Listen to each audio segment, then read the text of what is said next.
There are no other opportunities to get time with every move. Time is ticking away, and Magnus's opponents should be smartly making their moves when he's not at the board to try to get him under as much time pressure as possible. So as Magnus said, when Eric asked him the question about relating chess to business and other areas, that the main goal, and usually the person who gets control over the middle area of the board, or as he said, the area that is most meaningful, usually wins that business venture or usually wins that battle. And so in the beginning of a chess game, as you can see on many of the boards behind me, most of the pieces are being developed into the center of the board.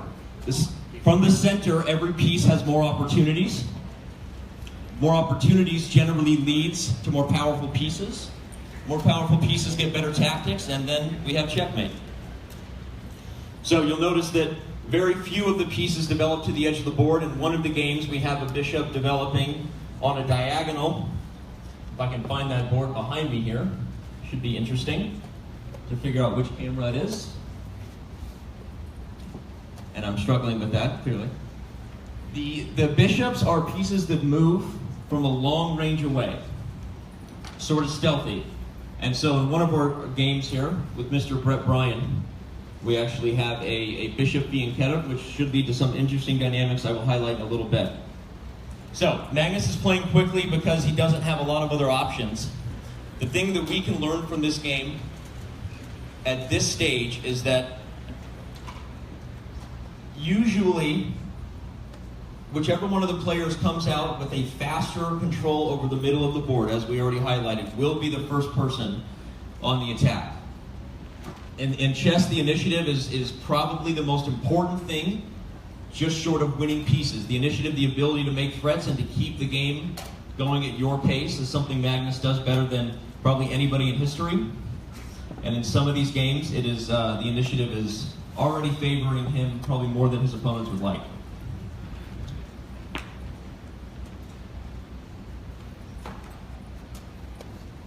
So as we look at this game over here, it's a little bit difficult to tell here with the camera, but you can see that Mr. Brett Bryan just castled. He moved his king into the corner and the rook hopped over. This is an important part of the game for those just learning. One of the biggest mistakes that beginners make, in addition to not controlling the most meaningful area of the board, as we should do in all things in life and business, but we leave the king and the things that are the most valuable to us unguarded or at least neglected while we're focusing on something else. The best players here are consistently getting their king safe, as we just saw young Toby do as well. He castled, and this is something, again, we can all learn from not only thinking about our own plans, but making sure that we do our best to stop our opponent's threats. And if they can stop Magnus for just long enough, they might actually have a chance to win.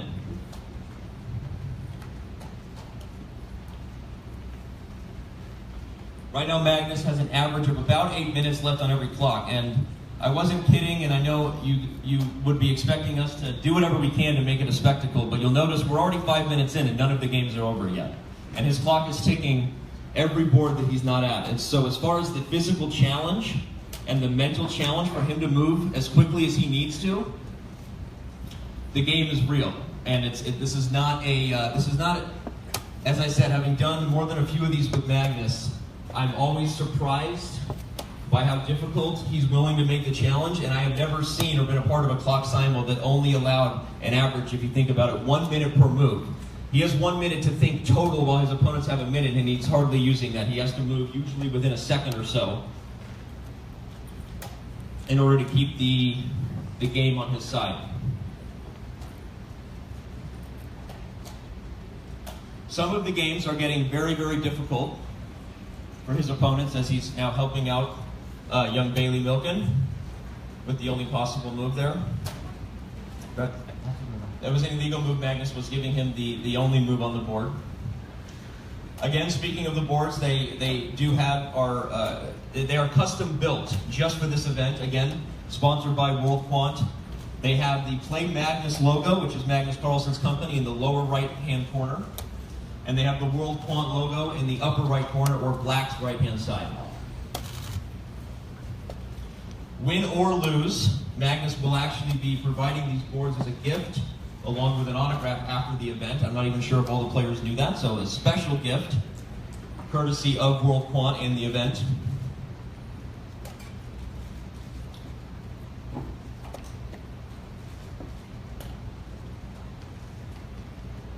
So as we see in some of these games, the king, black's king, his opponent's king, has been run out into the board. And again, it's a little difficult. I apologize for that, seeing the angle of the pieces, but if you can see a cross on one of the tall, dark pieces, that's the king. The kings that are still in the center, or that have moved and did not have a chance to get castled, are the ones that they may not be lasting very long. In fact, we're getting close to some, and on that note, I'm going to ask all the players that, just for the sake of safety and not disrupting anything, if your game does finish first, to please stay seated and wait for us to complete the event. We are hoping to have a Q&A and to go over some of the more critical moments from these games with Magnus as soon as they're done. Magnus is playing faster now, and we notice a switch in the trend. Most of the time, his opponents are now thinking and not him. His clock is not running on most of the boards, although I think they were listening. Everybody moved. And so we do have our first finish here with Ari. Ari, good game, buddy. Let's wait. Let's sit tight, and we will answer some questions. And if you've been hearing some of our advice about getting our king safe rather than leaving it in the middle of the board, a good lesson. You're never losing if you're learning. This is very important for young players as they learn the game, because chess can be a very intimate losing experience, given that in many cases, other team sports they play, like basketball, soccer, you name it, if you have that kind of attitude, there's certainly always somebody else to point a finger at. Chess is the most intimate and brutal loss because there is literally no other answer, no other conclusion to draw than the other person was smarter than you, better than you, and they beat you. And there's no other way to see that game. So chess, if you're not a self-reflective, willing to learn from your losses player, will not be something you play for very long.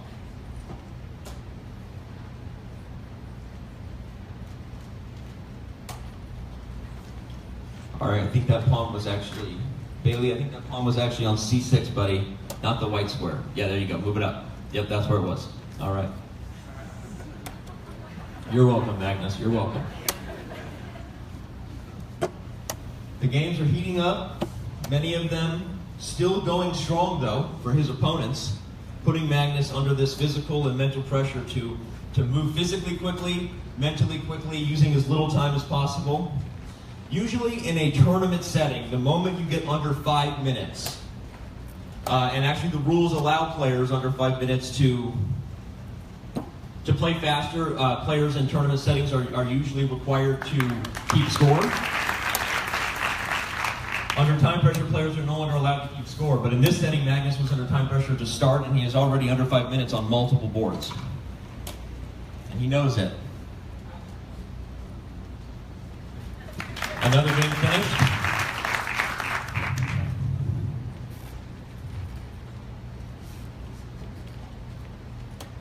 Players, when you're done, if you'd like to reset the board back to the beginning of the game, you are welcome to do that. It would probably help Magnus not to mentally even look at the board and think that there's moves to make. Once again, you're welcome, buddy. Allowing him to move a little faster. So in some of these games, we see the true strategical nature of chess taking shape here. Back in this game with Toby, Magnus is under time pressure and still has quite a battle on his hands over here. Chess being the symbol of strategy and deep thinking, obviously played by, respected by world leaders.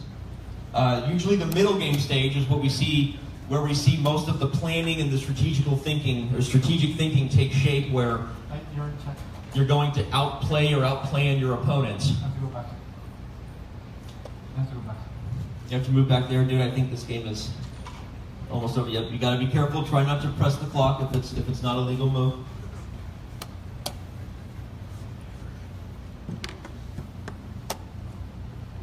The middle game stage is where the true critical thinking and all the things we hear about chess being a game for cognitive development, being adopted by more and more schools around the country and the world. As so many classrooms modernize and gamify the learning experience, chess doesn't even have to convince them it's a game that's good for critical thinking, learning the consequences of your actions and bad decisions, which is why it's being played and adopted in so many schools all the time.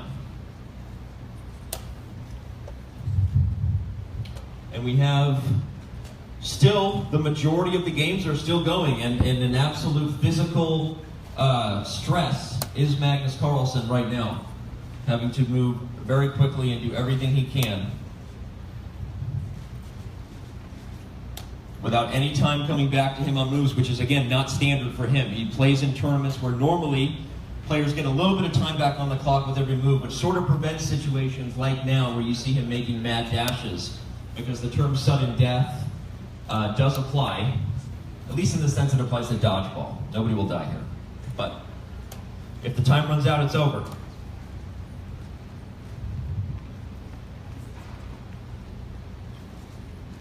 We have another game finished. Thank you, Bailey. Bailey, go ahead and set up the board there for us. Thank you. Another physical challenge Magnus is going through, and that's sort of the circumstances we had of this being one of the most popular requested events here at the Global Institute event this year. This was, I think it was the most popular, if not one of the most popular requested events to participate in. So limited spacing had us put the boards in this long way where you see it's a little bit difficult for Magnus to have a game going here and physically over there. Most of the time in simul's like this, yet another convenience that the world champion would have is that they would be in a U shape or more of a circle, making his travel slightly more convenient. But I'm not telling you that to have mercy on him. I'm telling you that so that we will all be very much on the edge of our seats as we see these clocks ticking down. Magnus only has 2 minutes in this game here with Toby, which, given the position, is going to be quite the task here, and he knows it. He is moving fast. Well, this game is now transitioning into what would be the third stage of a chess game, which would be the end game. The end game is sort of loosely described as where one player is trying to finish off the other, and the other player is trying to hold on for dear life. Which means usually you've transitioned out of the more critical strategical stages, and Magnus has done a decent job to get an advantage there against Toby, but it is a small one, which makes the game still one that will be difficult to win.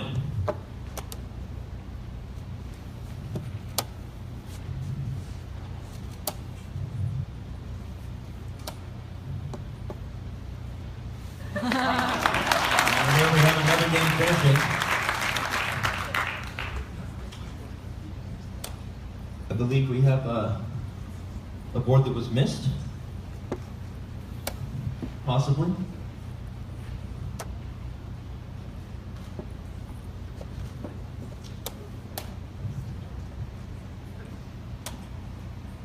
Two of the games going here against two of our more favorite opponents coming in.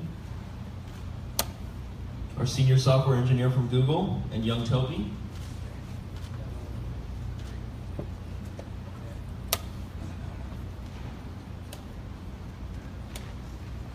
And I think we have a game here that was missed, and a game that was won on time. But we won't hold it against Magnus just yet. We'll see how the rest of the games finish here and come back to this one.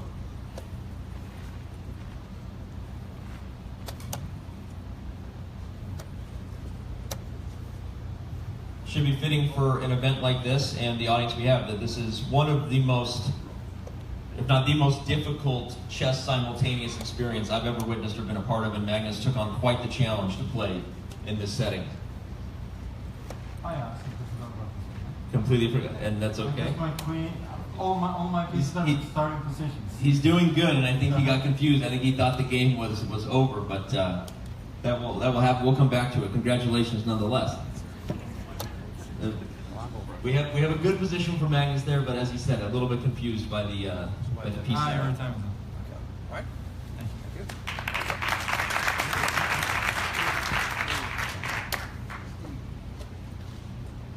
Another game finished. Thank you, Mr. Knapp.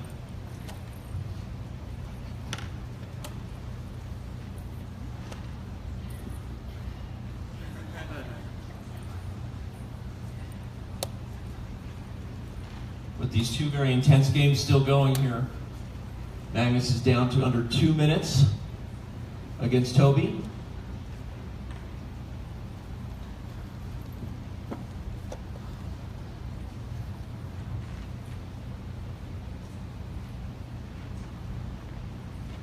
Three minutes here against Mr. Brett Bryan.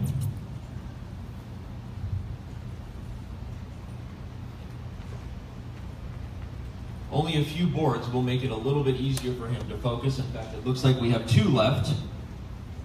2 games still in progress. And not too much physical distance between them. That worked out.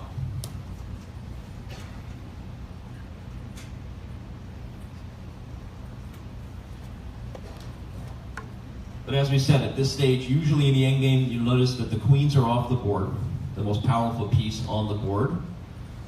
Once the ladies come off, usually it does become, if you have an advantage, a matter of technique. As they say, a phrase in chess where one side is trying to convert on an advantage, and in this case, Magnus is attempting to close in on Black's king.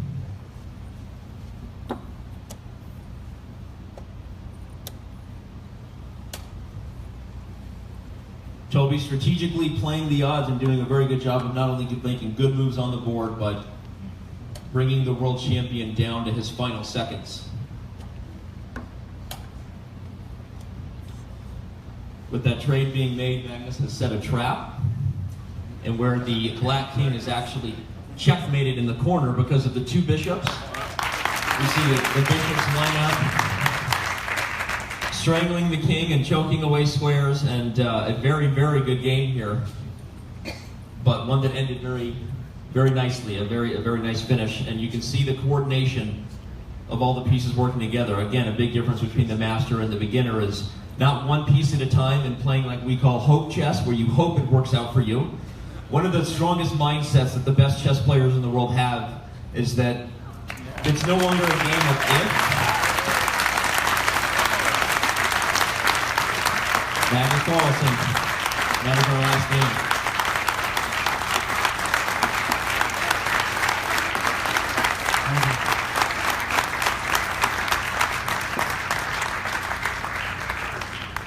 Magnus, if it's okay with you, we'll bring you down here to the game against Mr. Wall when you have a second. Courteously and ethically, all chess players are trained by their coaches. You always help your opponent set up the board when you're done. Magnus doing just that. So in this game with Mr. Wall, Magnus, obviously we had confusion. So that means we had 1 victory despite the X's and O's on the board. With, as everyone can see, an extra queen and an extra rook. But Mr. Wall, not his fault, right?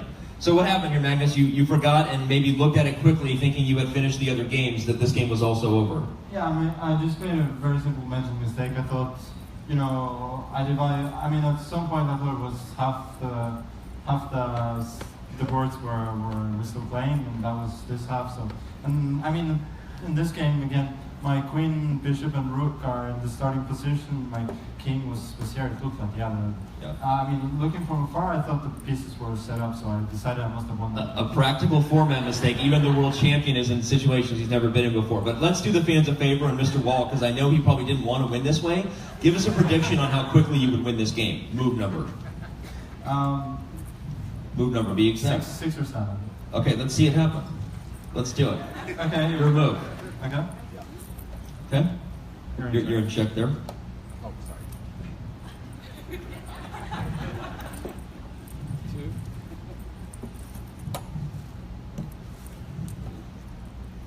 That's 3 moves.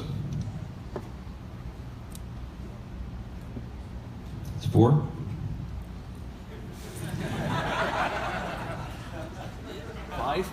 5, 6, and it's checkmate in 1. Okay.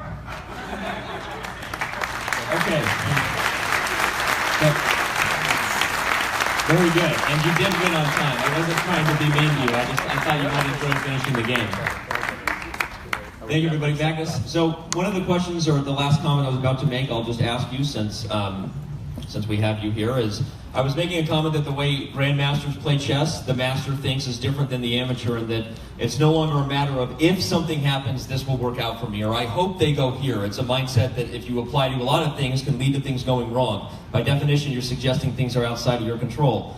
When you play chess, Magnus, you're not playing whether it's if a good move will come. You play as the best move is coming and it doesn't make a difference. So when you play a Simul, do you have the same mindset? Do you play for tricks sometimes if you have an opportunity to win the game quickly? Or is there the same attitude you would take to the best chess players in the world, which is, I'm not hoping they make a mistake. I expect the best move to be played by them, but with the plan I have, it's not going to make a difference. How do you approach these settings? I try to kind of respect the game, to play the same way against everybody. I think that's the only way.